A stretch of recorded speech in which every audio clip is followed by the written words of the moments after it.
আসসালামু আলাইকুম, কেমন আছেন সবাই? আশা করি সবাই ভালো আছেন। আজকে আপনাদের সাথে শেয়ার করব রসগোল্লা ছানা দিয়ে কিভাবে রসগোল্লা তৈরি করা হয় ঘরে বসে। আপনাদের সাথে সেটাই শেয়ার করব A to Z। আমার ভিডিওটা প্রথম থেকে শেষ পর্যন্ত দেখে নেবেন, তাহলে আপনারাও খুব সহজভাবে এই রসগোল্লা বানিয়ে নিতে পারেন। আর ছানাও কিভাবে পারফেক্ট হবে সেটাও আপনাদের সাথে শেয়ার করব। পুরো ভিডিওটার সাথে থাকার জন্য অনুরোধ রইল। এখানে আমি 1 কেজি দুধ চুলায় বসিয়ে দিয়েছি। এই দুধটা যখন জাল দিতে দিতে এরকম বলক এসে পড়ব, দেখতে পারবেন যে এরকম একটা বলক আসে। বলক আসার পর একটু নাড়াচাড়া দিবেন, তারপরে বড় করে একটা বলক আসার পর ঠিক এইরকম বলকটা আসবে। তারপরে চুলাটা বন্ধ করে এখানে আমি এই কাপ দিয়ে হাফ কাপের কম পানি আর ভিনেগার একসাথে নিয়ে নিয়েছি। সমপরিমাণ পানি আর ভিনেগার নিয়ে দুধটার মধ্যে ঢেলে দিলাম। ঢেলে দিয়ে চামচ দিয়ে এভাবে নাড়াচাড়া করব 2 মিনিট। 2 মিনিট নাড়াচাড়া করলেই দেখতে পারবেন ছানাটা একদম আলাদা হয়ে গেছে। অবশ্যই ভিনেগার আর পানি সমপরিমাণ থাকতে হবে। আর দুধটা চুলার থেকে নামিয়ে 5 মিনিট পর ছানাটা বানাতে হবে। তারপরে এরকম একটা সুতি কাপড় নিয়ে আর নিচে নেট দিয়ে এখন জড়া দিয়ে নিব। ছানাটা কীরকম হয়েছে আপনাদের দেখিয়ে দেবো। পানিটা কিন্তু একদম ক্লিয়ার, মানে একদম পারফেক্ট ছানা হয়েছে দুধটার তেনে। আর দুধটা ফুল ক্রিম দুধ থাকতে হবে। আর এখানে ঠান্ডা ফ্রিজের পানি ছানাটার উপরে একটু দিয়ে দিব, যাতে ছানাটা একদম নরম না থাকে, একটু দলা দলা হয় চিজের মতো। এর জন্য ঠান্ডা পানিটা একটু দিয়ে ধুয়ে নিলাম। আর এখন কাপড়টা দিয়ে যতটুক সম্ভব ড্রাই করে নিব। খুব শুকনো শুকনো করে ড্রাই করে নিতে হবে এই ছানাটা। এখন দিয়ে দিচ্ছি রসগোল্লার জন্য শিরা বানানোর জন্য। আমি এখানে 1.5 কাপ এই কাপ দিয়ে চিনি নিয়েছি। আর এই 1.5 কাপ চিনির সাথে আমি 5 কাপ পানি দিয়ে দিব। মনে রাখতে হবে শিরাটা পাতলা হতে হবে। এখানে আমি 3টা এলাচ দিয়ে চুলায় বসিয়ে দিলাম। এদিকে ছানাটা এখন পিষে নিব।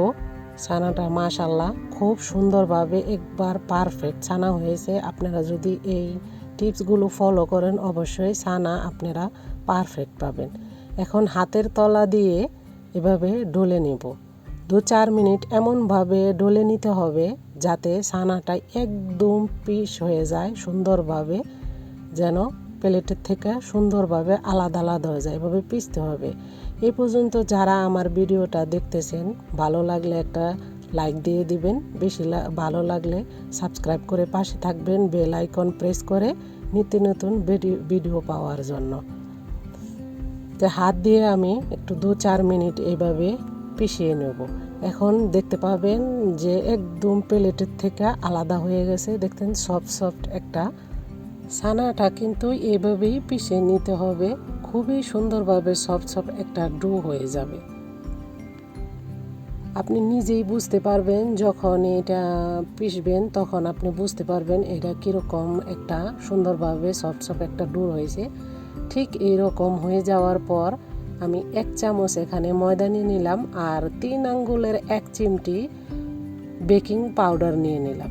এখন আবারও ঠিক ওই পর্যায়ে আবারও হাতের তাওলা দিয়ে এখন ময়দা আর বেকিং পাউডারের সাথে এই ছানার সাথে সুন্দর করে পিষে একটা ডো বানিয়ে নিব সফট সফট করে। খুবই সুন্দরভাবে সফট সফট করে এভাবে বানিয়ে নিলাম, একটা দলা বানিয়ে নিলাম। এখন ছোট ছোট করে যে সাইজের রসগোল্লা বানাবো সেই সাইজের আমি সবগুলো একটা একটা করে বানিয়ে নিব। আমি 1 কেজি দুধের ছানার মধ্যে আমি 16টা এভাবে পিস করলাম। 16টা আমি রসগোল্লা বানিয়ে নেব। একদম সুন্দর এই সাইজের মতো করে নিলে, আমি কোনো হিসাব করেও করে নিয়ে নেই, পরে দেখলাম যে 16টা একদম 16টা পারফেক্ট 1 কেজি দুধের মধ্যে এরকম লেচি হয়েছে। তো ছোট ছোট করে এভাবে ঠিক এভাবে গোল গোল করে বানিয়ে নিব। এটা লম্বা করেও আপনারা বানিয়ে নিতে পারেন, যেহেতু এটা রসগোল্লা তাই আমি গোল গোল করে বানিয়ে নিলাম। সবগুলো বানিয়ে নিয়েছি। এখন যে শিরাটা দেওয়া ছিল শিরাটার মধ্যে এখন দিয়ে দিব। শিরাটা অবশ্যই বলক আসার পর দিয়ে ঢাকনা দিয়ে ঢেকে যে এরকম করে দেখতে পারবেন, আপনি উপর দিয়ে সুন্দরভাবে দেখতে পারবেন একবারে ফুলকো হয়ে গেছে।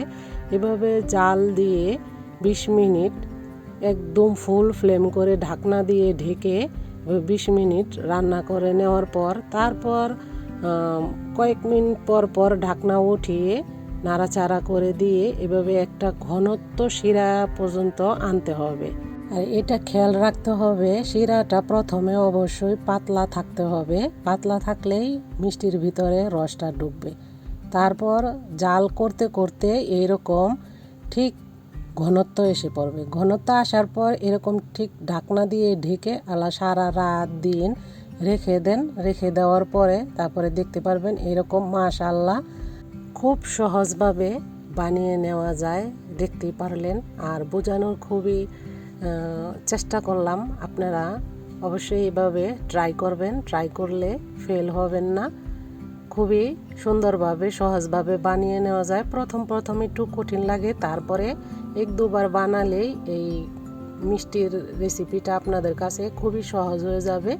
মাঝে মাঝে যে সময় মনে হবে তখনই আপনারা এভাবে বানিয়ে খেতে পারবেন। আর একদিন বানিয়ে মিষ্টি তো জানেনই, যতদিন মন চায় আপনারা রেখে খেতে পারেন। আর দেখতে পাচ্ছেন মিষ্টি টেকের ভিতরে একবারে জালি জালি হয়েছে, রসালো টপ টপ, খেতেও খুব মজার এই ছানার রসগোল্লাগুলো। আজকে এই পর্যন্তই, ভালো থাকবেন, আল্লাহ হাফেজ।